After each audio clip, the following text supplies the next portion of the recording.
నిజంగా నా జీవితంలో కూడా చాలా చాలా శ్రమలు వచ్చాయి, చాలా ఇబ్బందులు, చాలా ఇరుకులు. ఆదరించడానికి ఒక మనిషికి మేము చెప్పేవారం కాదు. ఆ బాధ కలిగిన సమయంలో మోకరించి గుండెలో ఉన్న బాధ అంతా తీరేదాకా ఏడ్చేసేదాన్ని. బాగా ఏడ్చి అప్పుడండి దేవుడు ఒక బలమైన పరిశుద్ధాత్మ శక్తిని కుమ్మరించేవాడు.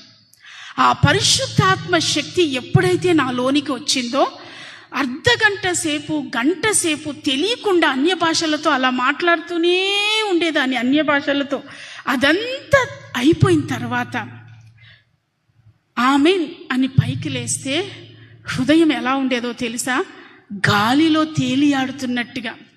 అంత బాధలో కూడా సేవను విడిచిపెట్టకుండా సేవలోనే నిలిచి ఉండి ఆ బాధలన్నీ తట్టుకుని మమ్మల్ని నడిపింపచేసింది ఏదో తెలుసా? పరిశుద్ధాత్మ శక్తి.